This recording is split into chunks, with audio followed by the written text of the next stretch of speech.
Bonjour à tous, dans cette vidéo je vais vous parler des requêtes avancées. Alors les requêtes avancées, ce sont des possibilités d'interroger les requêtes en faisant généralement soit des regroupements, soit en faisant toute une série de calculs. Qu'est-ce qu'on va pouvoir faire comme calcul, ou plutôt comme recherche? Eh bien, c'est des recherches sur toutes les opérations que vous avez ici, qui sont à peu près les mêmes que celles que vous retrouverez dans un tableau Excel lorsque vous voulez faire certaines sommes ou certaines choses sur plusieurs cellules en même temps. Vous voulez rechercher une donnée bien particulière, eh bien, vous allez pouvoir faire la même chose en Access. Donc les opérations, ben, ce sont à peu près les mêmes que celles que vous allez retrouver dans Excel, hein. C'est la possibilité de compter les différents enregistrements, une série bien précise d'enregistrements si vous voulez, si vous mettez un critère. Vous pouvez réaliser des moyennes, vous pouvez réaliser des sommes, rechercher la valeur la plus petite, la valeur la plus grande, le premier enregistrement, le dernier enregistrement, et ensuite vous pouvez également faire toute une série de regroupements. Alors voyons voir ce que ça donne dans la pratique. Dans la pratique, nous allons utiliser la même table que celle que nous avons déjà utilisée dans la vidéo précédente concernant les requêtes de base, à savoir cette démo requête. Je double-clique dessus, j'ouvre.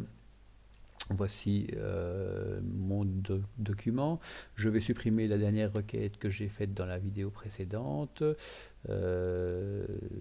Supprimer ici, voilà, comme ceci. Et je vais créer une nouvelle requête. Donc je clique sur créer. Je crée ma requête en mode création ici. Jusque-là, il n'y a pas de changement. Je double-clique sur table propriétaire. C'est celle-là que je vais interroger. Il n'y en a de toute façon pas d'autres. Et voilà maintenant que je vais donc extraire de cette base de données l'âge de la personne la plus jeune. Alors avant de l'extraire, je vais d'abord vous montrer le contenu de la table, hein, si jamais vous ne l'avez pas déjà regardé. Vous retrouvez ici les différentes personnes, donc des noms, des prénoms, l'âge de ces différentes personnes et le fait, la question de savoir si elles possèdent une voiture ou non. Donc je vais mettre ça ici, on va peut-être organiser pour que ça prenne un petit peu moins de place. Voilà, comme ceci. Et là, on va gagner énormément de place en largeur.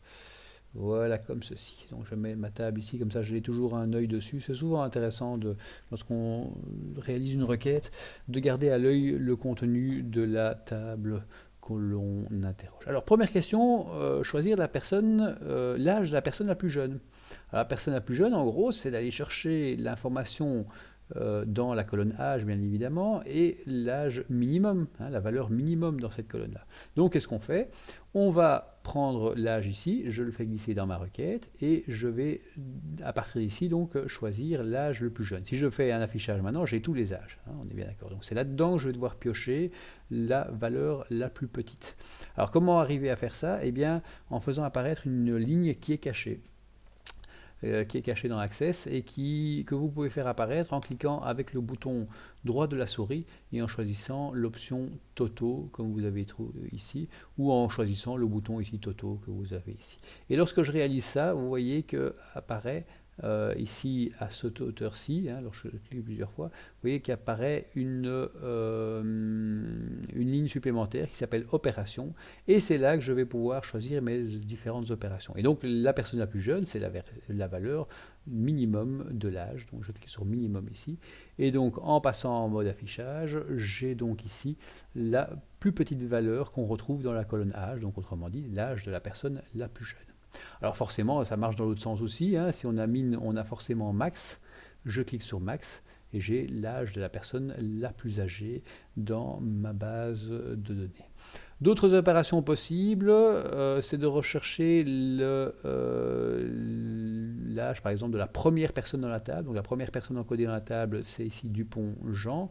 Pour avoir l'envie de retrouver son âge, eh bien j'ai l'option donc toujours dans opération ici. Si je clique toujours sur le petit bouton qui se trouve ici, eh bien j'ai droit à premier, qui est donc le premier enregistrement de la table, la valeur se trouvant dans la colonne âge du premier enregistrement de la table. Je clique sur afficher et j'ai 20. Forcément, du coup, il existe la même chose pour le dernier enregistrement de la table, donc le dernier c'est 39. On vérifie, c'est effectivement 39 qu'on retrouve ici. On peut également faire quelque chose d'un peu plus complexe, à savoir quelque chose d'un peu calculé. Si je veux faire la moyenne d'âge de toutes les personnes qui se trouvent dans la table ici, eh bien, je peux choisir l'option moyenne. Hop. Voilà, donc il va me réaliser la moyenne de tous les âges dans cette colonne-là. Je fais affichage et j'ai donc un âge moyen de 40 ans pour toutes les personnes qui se trouvent donc dans ma table ici. Et c'est là que ça commence à devenir intéressant parce que du coup on peut commencer à faire des catégories. Dans ce cas-là, on doit sortir un autre champ. Je prends les seules catégories que j'ai dans ma table ici, c'est les gens possédant voiture et les gens ne possédant pas voiture. Il n'y a que deux catégories, hein. Je n'ai pas d'autres champs affichant une catégorie. Donc je vais prendre ce champ-là. Là-dedans, j'ai deux catégories. La catégorie des gens qui ont une voiture et la catégorie des gens qui n'ont pas de voiture. Donc si je prends la catégorie des gens qui n'ont pas de voiture, ben, je prends le champ possédant voiture. Je réponds non aux critères. Ça, c'est comme dans les requêtes précédentes. Mais ici, j'ai un regroupement qui se fait. Un regroupement des personnes en deux catégories. Une catégorie possédant voiture, et il va reprendre en fait toutes les valeurs non et toutes les valeurs oui, il va les séparer. Hein. Donc il va réaliser un regroupement de tout cela, pour faire un seul groupe, et un autre regroupement de tout cela. Donc il se base vraiment sur ces deux groupes-là. Et ensuite, il réalisera la moyenne des âges. Donc prenons l'affichage ici. J'ai, dans les personnes ne possédant pas de voiture, j'ai une moyenne d'âge de 41 ans. On a augmenté très légèrement. Hein, Sarah Connor était en dessous de notre âge en question, de notre âge moyen. Donc forcément, si on la supprime, la moyenne d'âge monte très régulièrement, très légèrement. Alors du coup, ben, on a également la possibilité de ne pas donner de critères et à ce moment-là, on va voir les différentes catégories, enfin on va voir les deux catégories et on verra chaque fois l'âge calculé à côté, l'âge moyen calculé à côté. Donc c'est le cas ici si je retire le critère.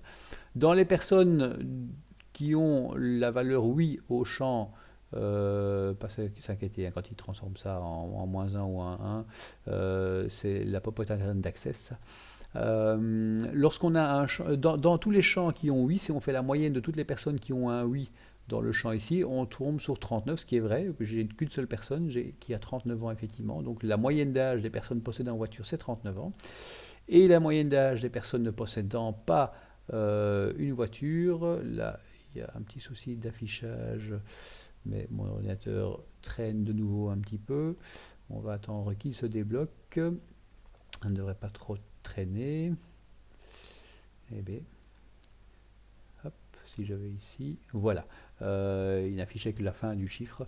Et donc j'ai l'âge moyen des personnes ne possédant pas de voiture. Donc avec ce champ de regroupement, on peut aussi définir faire simplement la liste des catégories. Il y a deux catégories ici, la catégorie des personnes n'ayant pas de voiture et la catégorie des personnes ayant une voiture. Donc si je veux faire la liste des catégories, autrement dit, si je reviens ici à ma requête, si je passe en mode création ici, imaginons, j'ai ici la liste des catégories, ici je ne mettais pas le regroupement, donc je supprime les totaux, comme ceci. J'ai deux catégories, mais je dois vraiment déchiffrer ici pour voir, ah bah oui, il y a une catégorie non, il y a une catégorie oui. Bah pour éviter les doublons, qu'on retrouve ici, eh bien, je vais faire apparaître cette ligne de regroupement et c'est tout ce que je vais faire. Donc, je ne vais pas aller plus loin.